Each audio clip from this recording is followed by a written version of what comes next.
εντάξει. Τώρα σε λίγο φτάνουμε στα διόδια του Πλαταμόνα. Θα περάσουμε πάλι με τον ίδιο τρόπο. Δεν μπορεί για δρόμους μονής κυκλοφορίας να πληρώνουμε τόσα λεφτά. Θέλουμε να πάμε στα κόκκινα νερά. Είναι παράνομο αυτό που γίνεται και αντισυνταγματικό όταν πληρώνουμε τέλη κυκλοφορίας, τη βενζίνη με τέτοιους φόρους και όλα. Ένας δρόμος που κατασκευάστηκε από εμάς να εισπράττεται από τους ιδιώτες, χρήματα. Πάλι όπως βλέπετε φτάνουμε, στενεύει ο δρόμος επικίνδυνα.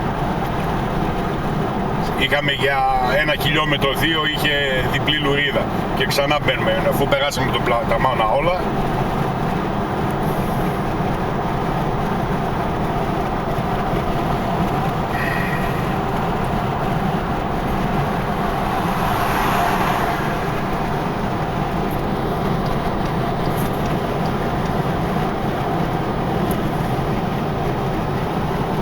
Πλησιάζουμε και σε αυτά τα διόδια, αν είναι σε λειτουργία. Attention και attention. Και αυτά τα διόδια εμείς θα τα πληρώσουμε. Γράφει κιόλας προσοχή μπάρες, μας κλείνουν τους δρόμους. Κολυσιεργούν για να μην επίτηδες εδώ για να γκρινιάξουν οι πίσω. Όπως βλέπετε ανεβοκατεβαίνουν οι μπάρες.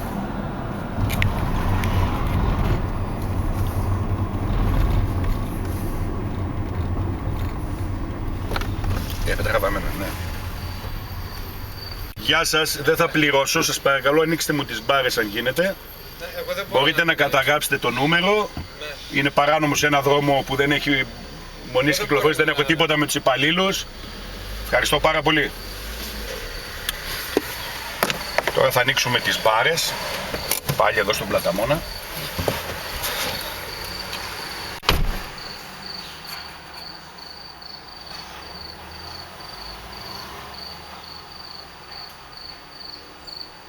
Και θα περάσουμε. Όπως βλέπετε συνεχίζεται αυτό το χάλι, να πληρώνουμε σε δρόμο μονής κυκλοφορίας, να μας βάζουν να πληρώνουμε διόδια.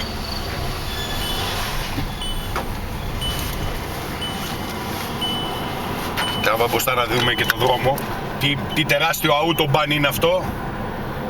Συνεχίζουμε να καταγράφουμε. Όπως βλέπετε μπαίνουμε σε ένα τεράστιο autobahn το οποίο έχουν το θράσος να ζητάνε και λεφτά και μάλιστα οι ιδιώτες. Συνεχίζουμε τώρα για να πάμε στον προορισμό μας.